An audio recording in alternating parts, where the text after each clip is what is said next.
Hello friends, welcome to దేవాంష్క stories world.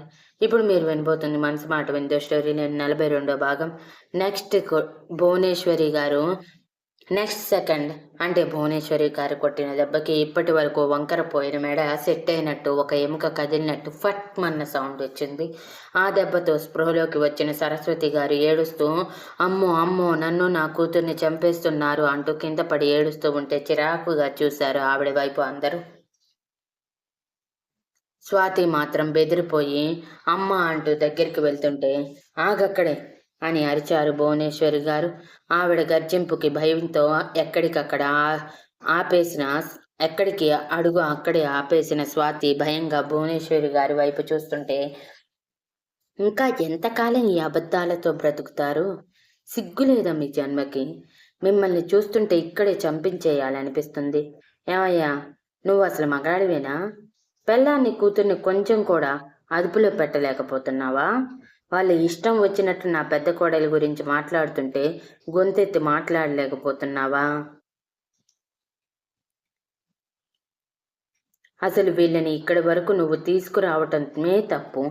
పైగా వాళ్ళతో పాటు వచ్చిన వాళ్ళ ఇష్టం వచ్చినట్టు మాట్లాడుతున్నా కొట్టకుండా చూస్తూ ఉన్నావు చూడు, అక్కడే తెలుస్తుంది నీ మగతనం ఏంటో అని చిరాకుగా అన్నారు. ఆ మాటకి బ్రహ్మమూర్తి గారు బాధగా తలదించుకొని, ఏం చేయమంటారు అత్తయ్య గారు? ఇదిగో దీనిని ఎదిరించి ఏదైనా చేస్తాను అంటే కూతురితో పాటు చస్తాను అని బెదిరిస్తుంది. ఎంతైనా భార్య కూతురు కదండి, చంపేసుకోలేక నోరు మూసుకొని ఉన్నాను. అంతేకాని దీనికి భయపడలేకపోతే దీనిని కొట్టలేకో కాదండి అని అంటే, ఆపవయ్యా, పెద్ద చెప్పొచ్చావు. అసలు సీతని నువ్వెందుకు తీసుకువెళ్ళావు? చక్కగా తనని ఏ అనాథాశ్రమంలోనూ వదిలేసి ఉన్నా ఎన్నో విలువలతో పెరిగి ఉండేది. కానీ నువ్వు తీసుకువెళ్ళి సీత జీవితాన్ని నరకం చేశావు. ఎన్ని బాధలు, ఎన్ని కష్టాలు, ఇంకెన్ని మాటలు పడింది. అన్ని మాటలు పడితేనే కదా ఈరోజు ఇక్కడ ఏడుస్తూ ఇలా ఉంది అని ఆవేశంగా అరుస్తూ ఉంటే బ్రహ్మమూర్తి గారు కంగారుగా, ఏమైందండి? మా సీత వల్ల మీరు బాధపడుతున్నారా అని కొంచెం బాధ కలిగి అడిగారు. ఏడుస్తుందా? కాదు, మమ్మల్ని కూడా ఏడిపిస్తుంది. నిజంగా దాని ఓపికకి చేతులెత్తి మొక్కోవచ్చు. అది కాబట్టి ఎవరు ఎన్నన్నా ఎలాంటి మాటలు లేకుండా సర్దుకుపోయింది. కానీ వేరే ఆడపిల్ల అయ్యుంటే అసలు వేరే ఆడపిల్ల ఎందుకు? నీ కూతుర్ని దిక్కుముక్కు లేని అనాథ, దురదృష్టవంతురాలు నువ్వు ఎదురొస్తే అంత అశుభమే. అసలు నువ్వు బ్రతకటమే మాకు పెద్ద నష్టం అంటూ నోటికి ఎంతొస్తే అంత మాట అంటూ కొడుతూ తిడుతూ ఒక పశువులా పని చేసుకుంటూ ఒక్కపూట ఇంట్లో భోజనం పెడుతూ ఉంటే తట్టుకోగలదా అని అనగానే స్వాతి అది ఊహించుకొని దానికి కూడా తట్టుకోలేక నిలబడింది. వెనకే సరస్వతి గారు లేచి నిలబడి, నా కూతురికి అంత కర్మేమీ పట్టలేదు పెద్దమ్మ గారు. దానికి తల్లి తండ్రి అందరూ ఉన్నారు. అది కావాల్సింది ఏదైనా అంటే దగ్గరికి తెచ్చుకోగలదు అని గర్వంగా అంటే భువనేశ్వరి గారు పళ్ళు కొరుకుతూ, ఈ పొగరుతోనే మమ్మల్ని ఏం మార్చాలని చూస్తావు అంటూ బ్రహ్మమూర్తి గారి వైపు చూస్తూ, ఈ చెత్త కుప్పని తీసుకువెళ్ళకపోతే మెడపట్టి బయటికి గెంటేయాల్సి వస్తుంది. మీకు సీతకి ఎటువంటి రిలేషన్ ఉండదు ఇకపై. మీరు సీత కోసమైన ఈ ఇంటి గుమ్మం తొక్కకూడదు అని ఆవేశంగా అన్నారు. ఆ మాటలన్నీ వింటున్న మిగిలిన ఆడవాళ్ళు సీత వెనుక ఏదో పెద్ద కథ ఉందని అర్థమయ్యింది. కానీ ఇంతవరకు ఎందుకు తమతో చెప్పలేదో అర్థం కాక అయోమయ మొహాలు వేసుకొని చూస్తూ ఉన్నారు మౌనంగా.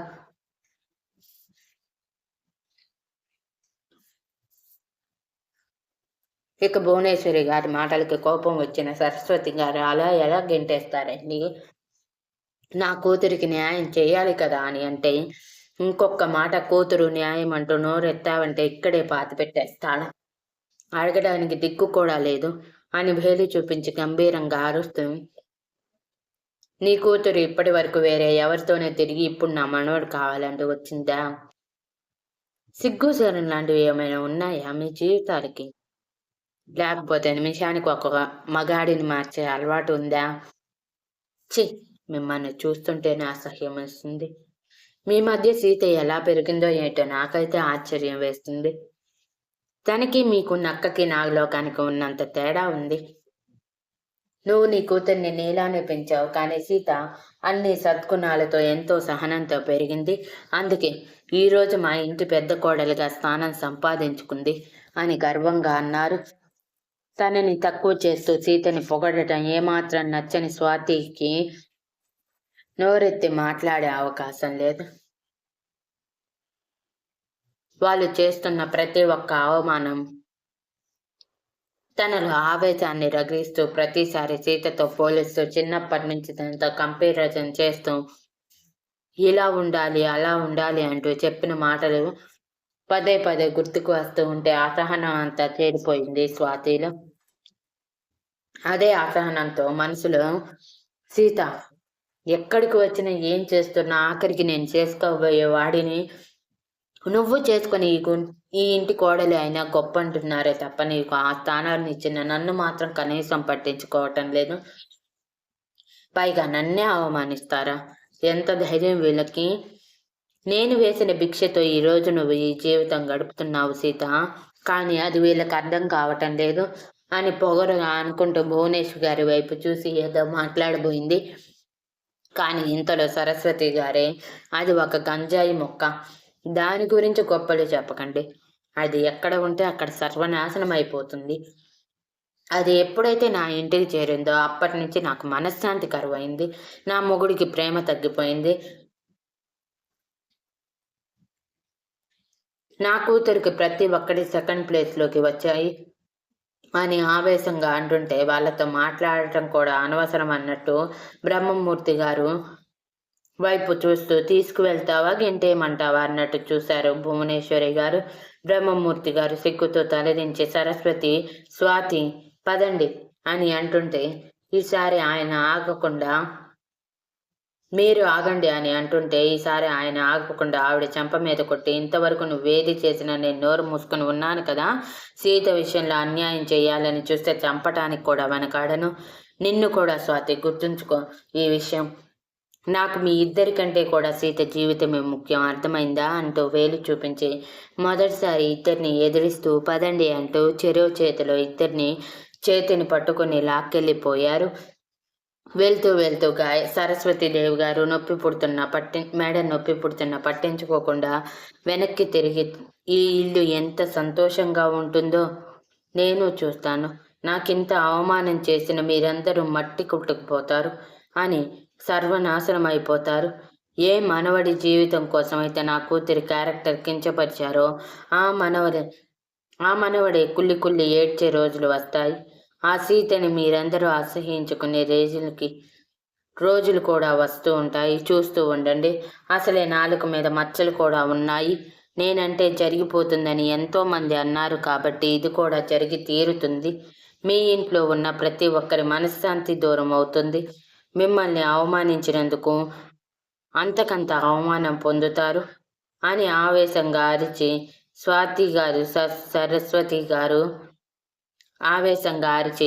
సరస్వతి గారు బయటికి వచ్చాక బ్రహ్మమూర్తి గారు ఆవేశంగా సరస్వతి గారి రెండు చెంపలు వాయించేసి, సిగ్గు శరం ఏమాత్రం లేవు నీకు? సీత జీవితాన్ని నాశనం చేయాలనుకుంటావా? నోరు మూసుకొని ఉంటే రామ్ చేతిలో బ్రతికిపోతావు. ఈ రోజు నుంచి ఇప్పటి నుంచి ఇంటి నుంచి ఒక్కడుగు బయట పెట్టావంటే చంపేస్తాను స్వాతి, ఇది నీకు కూడా అని క్యాబ్ అటుగా రావటంతో మోషన్స్ వాళ్ళు వెళ్ళిపోవడమే రూపగారు, రుక్మిణి గారు, నిరుపమ గారు, సరయు గారు నలుగురు భువనేశ్వరి గారి చుట్టూ చేరి సీత గురించి ఏదో అంటున్నారు. అమ్మ, అత్తయ్య ఏమీ అర్థం కాలేదు, సరిగా చెప్పండి అని అడిగారు. నేను చెప్పాల్సిన అవసరం లేదు. ఇంతకాలంగా సీతని గమనిస్తూ ఉన్నా మీరు అర్థం చేసుకోండి. సీత ఎటువంటి పరిస్థితుల్లో పెరిగితే ఇప్పటి వరకు మనలో ఏ ఒక్కరిని యాక్సెప్ట్ చేయలేదు అనేది అని చిరాగ్గా చూస్తూ, మీరందరూ పేరుకే ఈ కుటుంబ సభ్యులు అన్నట్టే ఉన్నారు, కానీ సీతని కాకుల్లా పొడుచుకు తిన్నారు.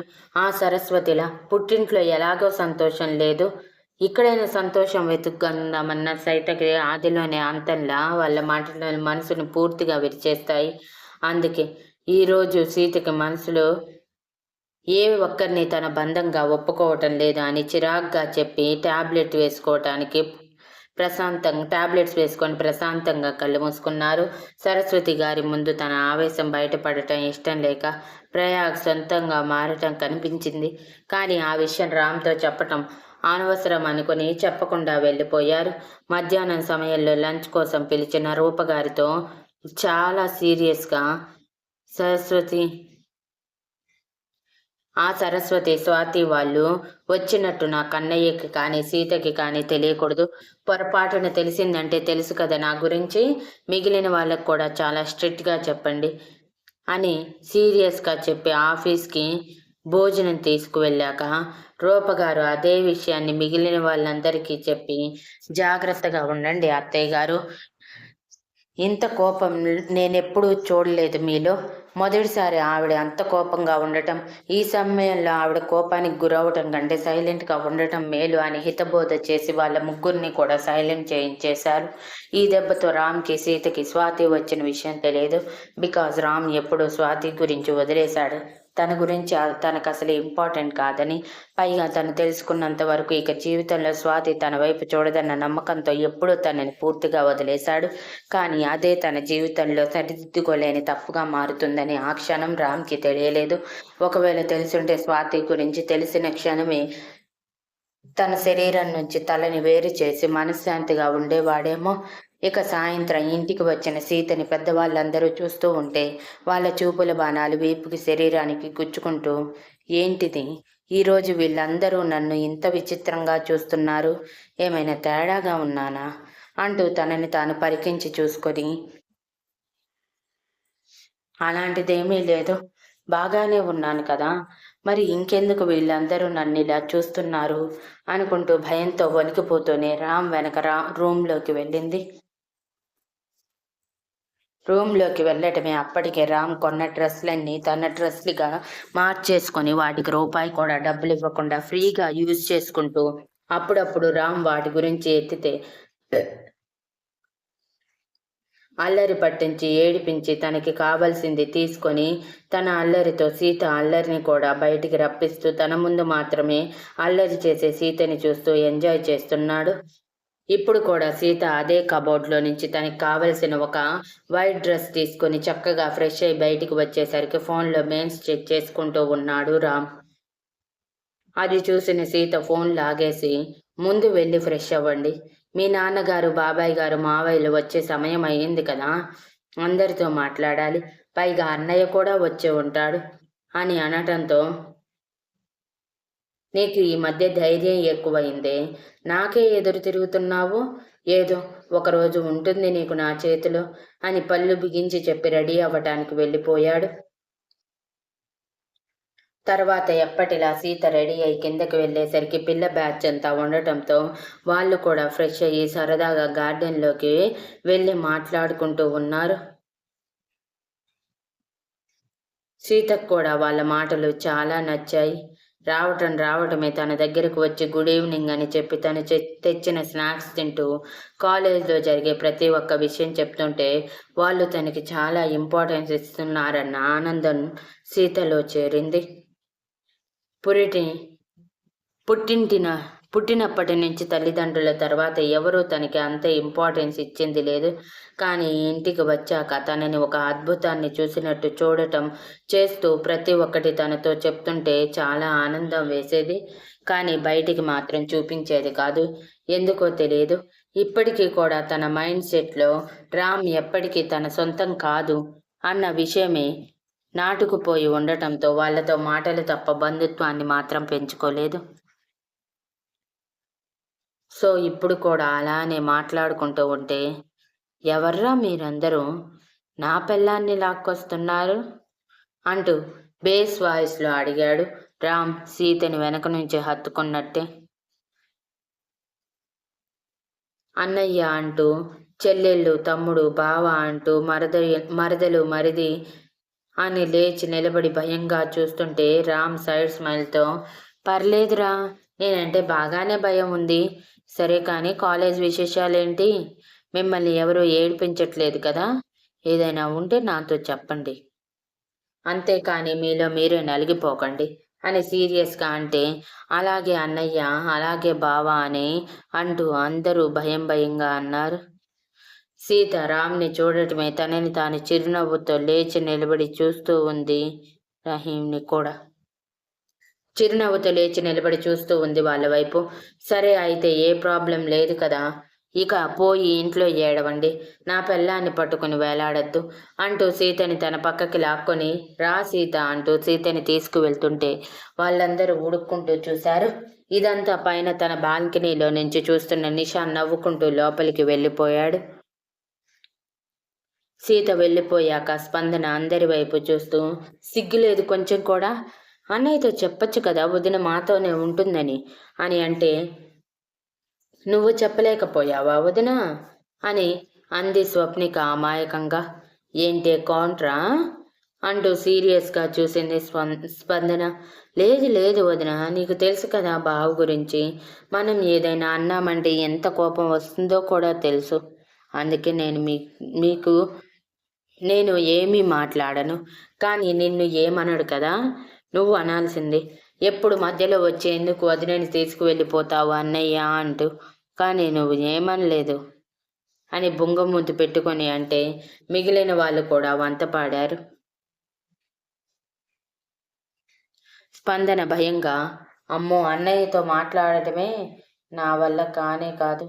అన్నయ్య చూపుంటుంది చూశారు, చిరుతప్పులిలా చూస్తాడు, ఎంత భయమేస్తుందో అని భయంగా అంటే వాళ్ళందరూ నవ్వుకున్నారు. వాళ్ళ నవ్వుకి స్పందన ఉడుక్కుంటూ, పోండి నేను మీతో మాట్లాడను అని లోపలికి వచ్చింది.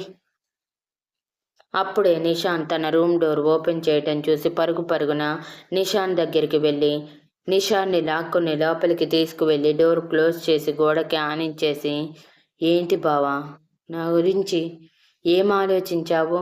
ఇంకా వెనక్కి అడుగు వేస్తావా అని అల్లరిగా అడిగింది. ఏయ్, కొంచెమైనా ఆడపిల్లలా బిహేవ్ చేయి అంటూ నిషాన్ స్పందనని వదిలించుకోబోతుంటే స్పందన వదలకుండా నిషాన్ని బంకలా అతుక్కుపోయి, ఎక్కడికి బావా పారిపోతున్నావు? నీకు తెలుసా, నేను అమ్మ వాళ్ళతో మన పెళ్లి గురించి మాట్లాడదామని అనుకుంటున్నాను. పైగా చదువు కూడా కంప్లీట్ అవ్వచ్చింది కాబట్టి మనం పెళ్ళికి ఎటువంటి అడ్డంకి కూడా ఉండదు అని అనగానే నిషాన్ కంగారుగా, అంత పని చేయకే రాక్షసి, చెప్పా కదా నిన్ను పెళ్లి చేసుకోవటం నాకు ఇష్టం లేదని. పైగా నిరోష పెళ్లి కూడా దగ్గరలోనే ఉంది. తన పెళ్లి గురించి చూసుకోవాలా, నీ మాటలే పట్టించుకోవాలా? చూడు స్పందు, నీకు నాకు సెట్ కాదు. మీ అన్నయ్య నీకు తగ్గ సంబంధం చూస్తాడు అని చెప్పా కదా, ఎందుకు పదే పదే ఇరిటేట్ చేస్తావు? వెళ్ళిపో ఇక్కడి నుంచి అని అన్నాడు. Thank you for listening. And please like, share, comment and subscribe.